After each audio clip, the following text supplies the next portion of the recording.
This segment brought to you by Bravo Company USA.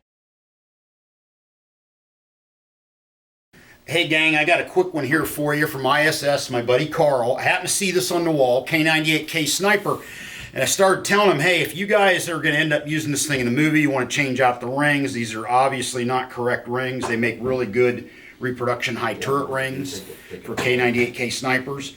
And then Karl chimed in and said, oh, by the way, this is the gun that Ed Harris used to practice with. Right, and one of the reasons why it's not perfectly correct is because it was thrown together pretty quick, because the request came in like on a Monday and they needed it by Friday kind of a deal.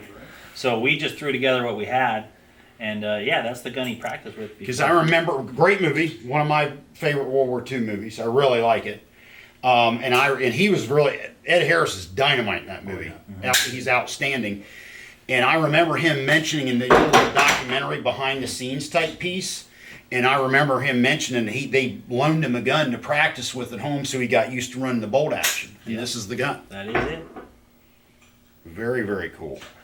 Yeah, he actually signed a book for us too. I think, I can't remember the book. I'll show it to you, in fact. Awesome. I gotta ask about this one. This is... Well, before we do that, what do we got here? Did we talk about this before? We talked about that one before. Is that a RoboCop or something? It's a RoboCop 3 gun, yeah. Okay. Yeah, I was trying to pull stuff we hadn't talked about before. Basically a 92 Beretta mock-up. Yeah, exactly. Easy gun to convert to blanks. Right. Yeah. Yep. This one is from Priest. It's a vampire movie. And we talked about the little Charger, Ruger Charger pistol, but I don't think we showed this one the last time. So it's kind of a, it's one of the Chinese reproduction lever actions. So with a little bit of... Yeah, a little bit of decorative work. Decorative work. Yeah, and we don't have it anymore, but one of my favorite movie guns is, they called it the Holy Shotgun. It was Keanu Reeves' gun. In what movie was that? Constantine? Which one? Constantine? Constantine. Oh, no good. Yeah, so that, if you see that movie and look at that shotgun, it's badass. We built that here. The production had purchased all the parts on the street sweepers. We have the guns here, they're all stripped down, but all the parts that they bought, they took, and I was begging them to let me keep them with the sets, but we couldn't keep them. So. But that's a neat movie gun. The front sight was across, and he took out a bunch of... Out of curiosity, how often do the studio people or the actors say, I want this gun for my own personal use? Can they buy them? How does that work? Do they get them very often? Not very often. We try to discourage that because we're gun guys. We want to retain all this stuff. Some of them, most of them don't care about it. There's a few that are, they either like to have their props from the movies that they do, or they are gun guys or gals. I want to say we may have done that 2 or 3 times. Okay. In my 23 years, it's very uncommon. So this is pretty cool. Yeah, we were talking about this in the back room back there. Yeah, so we're in talks right now to do a big Vietnam era project. It's a 9-part series, and one of the director's requests is to be as accurate as possible. So we built these up because he wants to show the North Vietnamese as being very well supplied in this particular film. And the Chinese provided some pretty good... And it's supposed to look brand new. In fact, there's scenes where they're taking them down and cleaning them and stuff like that. They're coming new in crates. So we built up some brand new looking ones with Polish parts kits from Apex, milled receivers, and just to kind of give them a visual on what they would be getting. So cool. We're probably going to be doing a lot more of those. Fingers crossed. Yeah, I could we spotted right off the bat it was Polish stuff. Right. Yeah.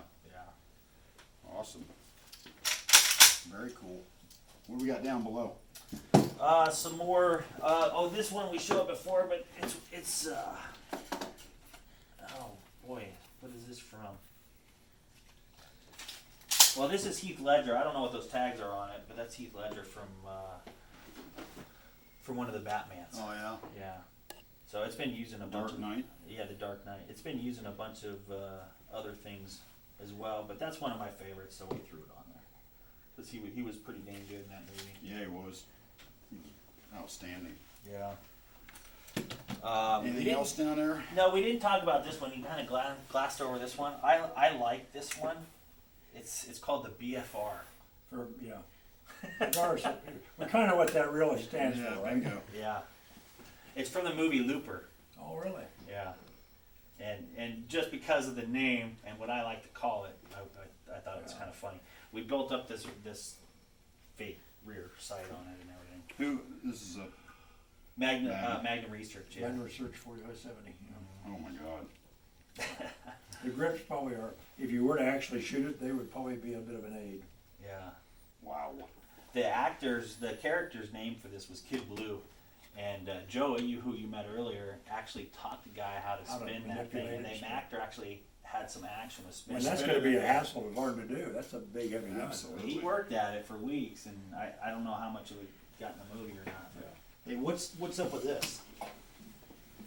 Dude. Yeah, so that's another one of those, vampire movies. It's a SPAS 12. Just another example of some crazy, wacky builds that we do. Now, has it already been in a movie? Yeah. I have to check. I think it was Priest as well, or it was one of those.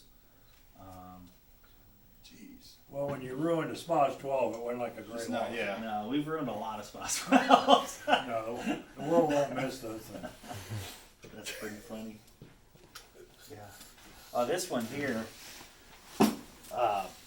Here's another one of Scott's builds. This is from Public Enemy. We looked at that the last time. Yeah. And we were talking about the Winchester too. Yeah. So. Oh, yeah. Yeah. And it's interesting, in that era, these guns were used a lot on both sides Right. of the law. I mean, a very popular law enforcement gun. 351 self-loaders are kind of the standard in a lot of police agencies for use against the bad guys. What does this make? What is this from again? Public Enemy. Public Enemy. Yeah, it was one of the Dillinger guns. It was said that Dillinger had his own gunsmith, German guy. I can't remember Down his in name. Texas. Yeah. So there was photographs of the confiscated guns that the FBI had. Yeah. They had like this, including the cuts compensator and a Thompson grip adapted. and an aluminum forend because the forend's always broken, cracked. So another one of those cool builds. And actually, they did make a 10 round, but normally came with a 5, but there was a 10 round mag, which was common in the law enforcement application. Yeah. So a little insight on these guns for blanks.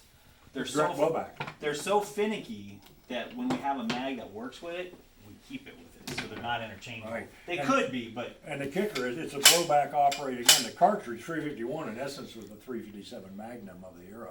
But you can imagine how much, for a blowback, how much bolt mass, feel it, work the action on it, feel how stiff the spring is in it. Oh, yeah. So to get a blank to work, I bet it is kind of It's gotta be a challenge. yeah.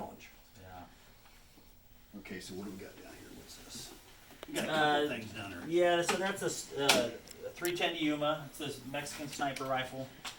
That's actually we had two of them. One of them was heavily aged. The second one wasn't. This is the unaged version. I think the other rifle's actually out on a show. So just kind of a neat old gun. And then what's the white bolt gun down there? So do you guys know 1911 builder Dave Lau? Yep. DL Sports. DL Sports, yeah. Yeah. He's So up Dave built it. Wyoming, isn't he? Yeah, maybe Wyoming. I don't know if he's in Wyoming anymore, but He used to be. He was a deputy sheriff up there for Oh, was he? a time. Yeah. Yeah. So you guys know more than I do. But so this thing was used in Shooter, the TV show, and it was originally black in like season 1, and nothing against DL Sports, but and I'm sure this thing was a tack driver, but this thing we called what did we call this? We called this the boat anchor, because this thing is heavy. Yeah. So and the actor used it in Shooter, and then at the end of the filming of the last season, they painted it white and used it for something else. Wow. Yeah. Yeah, Bobby Lee Swagger. Who was the actor that played him in that movie? Mark Wahlberg, right? Wahlberg, Yeah, and then but in the TV series it was Ryan Ryan Phillips. Phillippe. Yeah. Yeah. Well, it's pretty bizarre looking. It is bizarre For looking. movie effect. I think I pulled it for more of a paint sample than anything, just to show the wackiness of what we get asked to do. I had a bunch of stuff down here, kind of too, to show that. So we do a lot of science fiction stuff, and people always ask us, well, what do you do for futuristic stuff? Well, we take P90s and we paint them all different kinds of funky colors, silver, or we take, for Hunger Games, we take F2000s, and paint them white, or we take the F2000s and paint them red for Westworld, the HBO series. And, it's just kind of a same platform, same gun. Pretty We're easy. using them for all different kinds of weird stuff just by changing the finish on the gun. That's pretty cool. It's, it's kind of, it's silly to a point, but, if somebody wants it and likes it, then, we're going to do it. It's a pain in the butt, though. Now you got some of your blanks here. We were going to talk through some of the blank stuff, right? Yeah, so you wanted to talk a little bit about blanks, And by the way, after the last one, everybody wanted to know about that. Well, what do they do about the blanks? How do they make all those guns Right. work? right. So with what you can tell us. So scenes from different movies might require different things. If you're exterior filming, full daylight, you might have full load blanks. It depends on proximity to things, but full load blanks are going to give you the most flash. They like the flash in Hollywood. So we have different loads. We got full loads, half loads, quarter loads, and we have a specialty load called a solid plug load, which we have a solid plug gun here I was going to show you. So anytime we download a gun, so it's other than full loads, we're putting them in a box. For safety, we're basically telling our customers, stay switched on, because now you have a gun that's downloaded. If you put a full load blank in here, it's going to grenade in somebody's hand. So for safety, we put them in a box, mark it by serial number, mark it by the grain amount of the blank load, and then we also put around the trigger guard the blank load. So before the scene, you have to make sure you have the right ammo. So this Glock 17 takes solid plug 1.0. We make our own blanks, and we have, in 9mm, we have 4 different loads. We have 0.8, 1.0, 1.2, and 1.6. So that gun is tuned to the exact powders and pressures. So that was tuned to 1.0 solid plug, Right. which means this is all you're going to use in it. And this is, That's there's all- no port. There's no port. There's no You don't have port. pressure to work the gun. Right. We don't. There is no BFA. There is, but what it is it's completely blocking. Solid plug in a barrel. solid Plug the bore. Exactly. And this is for certain shots where they're like close to the bad guy and stuff like that. It initially was developed for like headshots and things like that, and everybody was weird about it, and I still get kind of weird about it because it's getting overused a little bit, because people are getting real comfortable with it. It's a great tool to have, especially when you have post-production technologies like you have now to put things in post, even brass ejecting that you do in post-production. That is one of the most dangerous blank guns you could have, and what I mean by that is somebody who may or may not be all that gun savvy putting the wrong blank in the gun. Let alone live ammo, the wrong blank. Oh yeah, let alone that. That should Right. be nowhere near the set, but a full load blank in that pistol, it's trouble. So we do other things too. So like for all of our solid plug loads, we color code them. 1.6 is a red stripe, 1.2 is a green, 1.0 is a blue, and 1.8 is So a you black. color code the size of marking. Color code them. So and usually, there's a stripe on the back Stripe of the case. across, yeah. Yeah. This is a little faded. It should be. But a at a little bit glance, better you than know that. what your When at a quick glance. prop guy knows what he's looking at. Exactly. Your gun armor on scene. Exactly. So that's the only thing that would go in that gun is in that gun would be the 1.0. So which we can shoot if you'd like, just to kind of see it. Everybody always asks me, well, what do we want? Back in the day they used full load blanks with a suppressed gun, and it's totally unrealistic. You got a muzzle flash coming out 2 feet long, and it's really loud. And I'm like, so what we used to recommend is quarter loads. As solid plugs got more popular, it's actually more realistic than a quarter load. It's just, we could shoot it with no hearing protection, and it would probably be about the same as a silenced pistol, 9mm pistol. So, This one you're talking about. Yeah. Okay, exactly. cool. so if they're gonna use that, what are they gonna computer enhance or the sound enhance the sound for the shot so it sounds like a real shot? Is that They it? might enhance the sound, or if they want to see a muzzle flash, which a lot of them do, even with a suppressed pistol, they will. Really would have much of that, but You sometimes can do it in post. they could do it in post. Yeah. You want to trigger one off? Sure, yeah.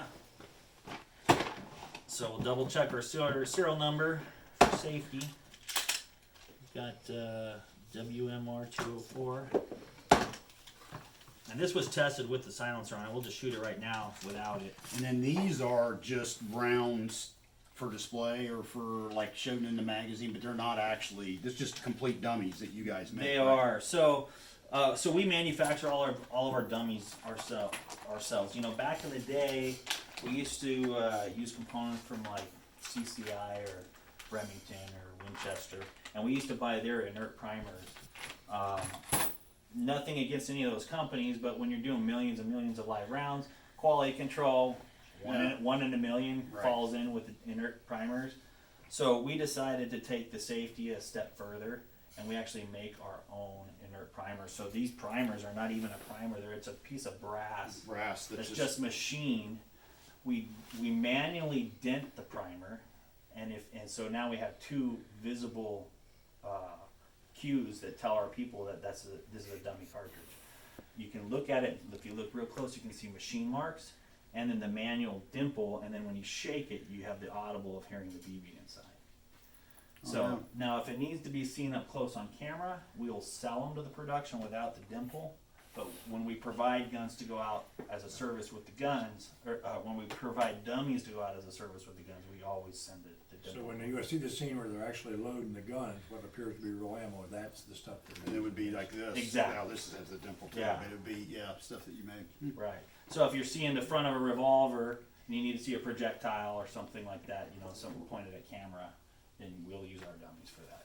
On a semi-auto, if we want to close the slide at the end of the third shot and have some more dialogue or whatever without a hot pistol, then we would put a dummy at the bottom of the magazine. Got it. So it'll close. So and it'll it's close, all- but it's now all you done. know that gun's So safe. no matter what the actor's doing, Exactly. you're right.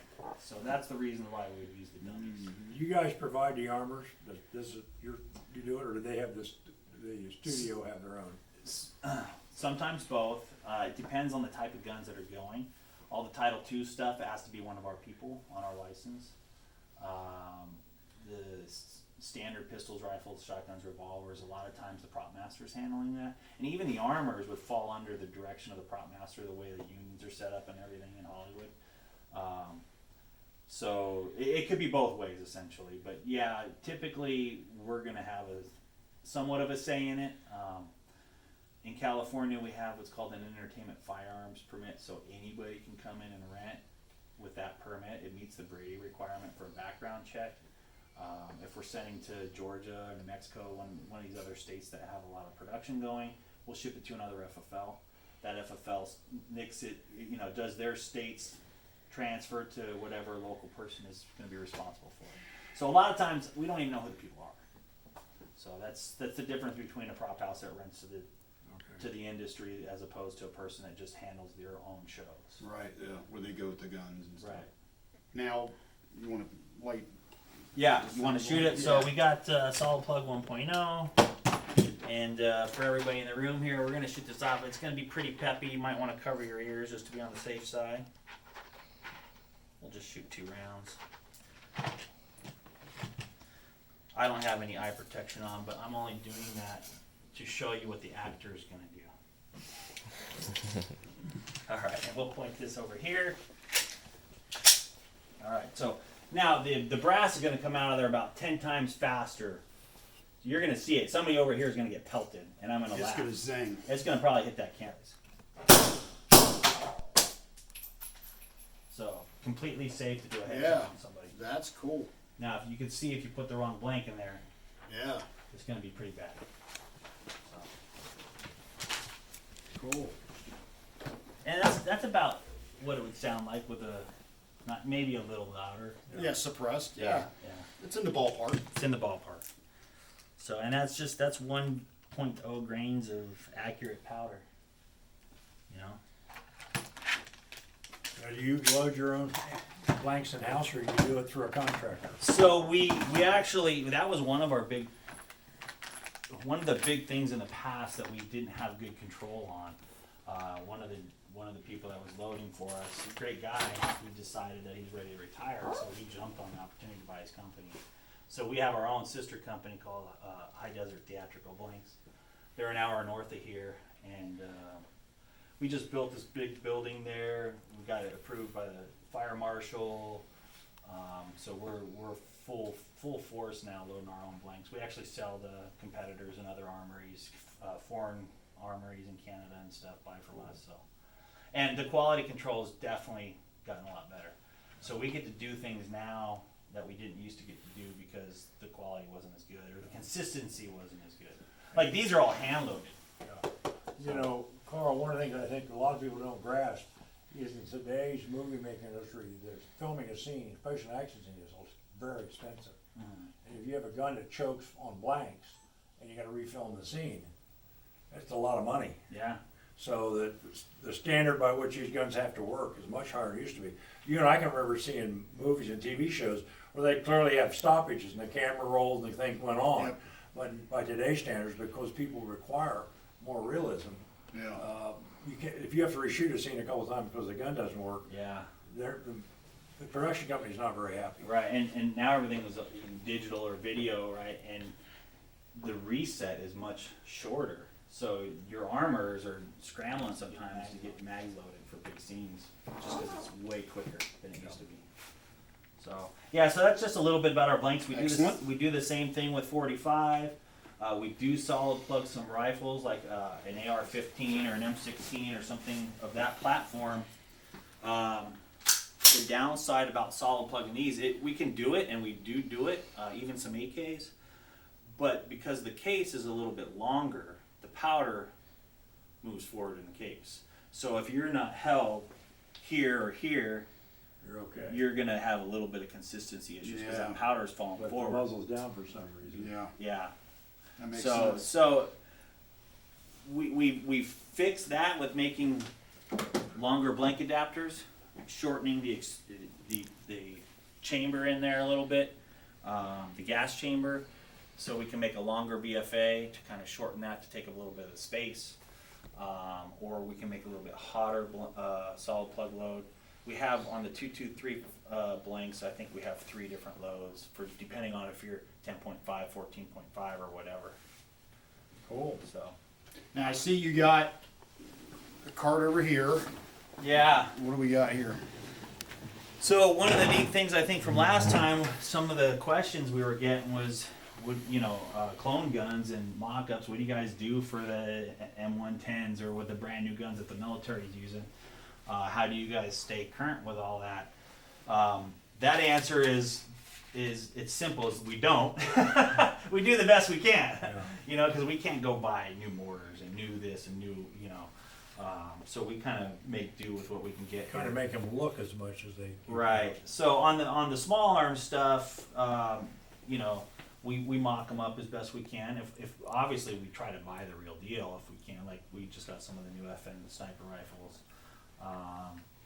But on other things like this is a mock-up of an FBI gun, and we parted it all together based off of our research. With the anodized parts. This rail system was pretty tough to find, and they had built a small overrun of them, and we were lucky to score some of them. But a lot of times we're buying these parts well in advance and needing them for a film because we know we're going to need it. We're anticipating Yeah, sure. the next military shows for the foreseeable next 20 years are going to all require having an M110 or having whatever that new sniper platform is. So we're actively pursuing all these parts and pieces. Like here, you got a 19M. Yeah, so we got a 19M there, which we've used in probably 10, 15 shows already, And, they'll never see it, but it's the fine little detail that I think that kind of sets our company apart a little bit too. We're not afraid. Luckily, the owner of the company lets me spend a lot of money. So it's always like Christmas around here. Every week we got new guns coming Got cool in. stuff coming in. Yeah. And I see you're getting all the bits and pieces for the CSAS, the HK. Yeah, we actually are doing a pair of the SDMRs and a pair of the CSAS. And we're using the real parts. I mean, this is the real deal Schmidt Benner $500 scope. Not a cheap scope. Not Yeah, even or whatever remotely it cheap costs. scope. Yeah, and the SIGs on the SDMR, the HK Geisy rail. This is like Very difficult to get. very difficult to get, and we actually were fortunate enough to get one of the correct marked ones. We have a couple more that aren't correct marked. The stocks are actually even different between the two platforms, so we're going into that detail too. Right, because this is the CSAS, right? And then this Exactly. is the SDMR. Right. Right. So these cans are kind of tough to get. This one's actually dummy, the OSS cans. Right. We have a real one as well. And then just all the little parts, just the little parts that had to be Cerakoted and Cool. so. Now, I see you got a few things down here. Yeah. So Standard, right? What so do we got? because we showed so many guns last time, I thought it'd be kind of neat to mix it up and show some proppy things. So we'll save that guy for last. But so this one's kind of neat. This is from one of the Planet of the Apes. This is a rubber prop that our sister company, Studio Art and Technology, made. I mean, that's awesome. That looks exactly like real wood. Yeah, and they probably did about 100 of these. Wow. Yeah, I mean, just in mass produced. So what they do is we have, I think, 2 or 3 3D printers over there now. So they'll build something up on a computer, print it out, and then cast it and mass produce it. That's how we do all the pistols and rifles and stuff too. Check that out.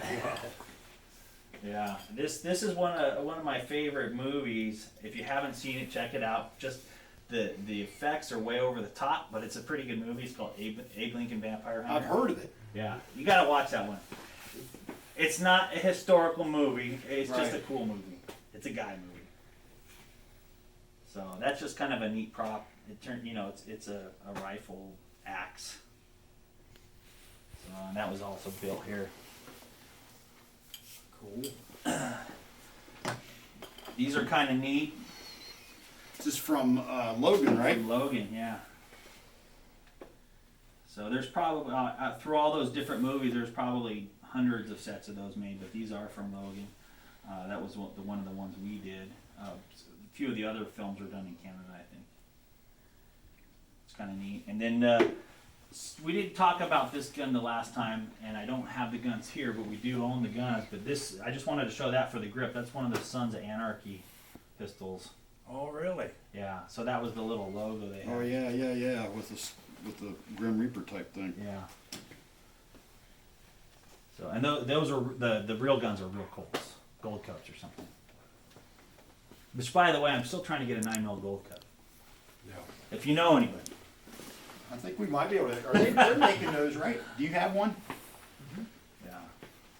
So it's just a rubber shotgun. I pulled that because, and this was from another vampire movie, but I just thought it was kind of funny to put that light on top like that. I figured you guys would get a kick out of it. Yeah.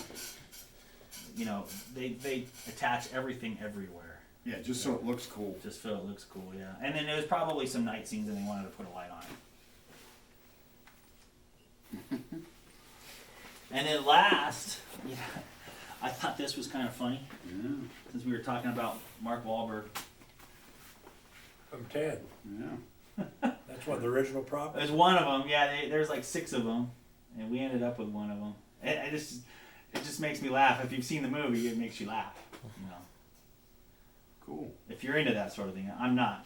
I can say, I'm more into the guns, but somebody out there will appreciate Yeah, that. yeah, Especially Larry Did you see Holding. that video with Jonathan Babb when he came up with me and we shot the AA-12 and shot a teddy bear?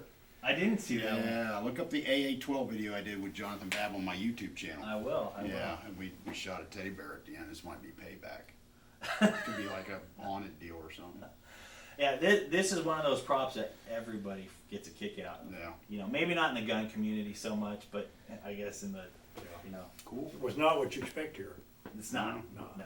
And that's actually from a different department. I just grabbed it because I thought you guys would get a laugh out of it. Well, hey, Carl, thanks Yeah, again. you As got it. always, I Thank you. appreciate it.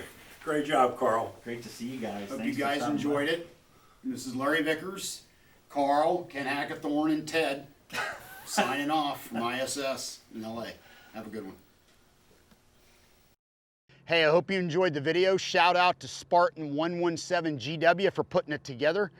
Click over here on the MP540 to check out his channel.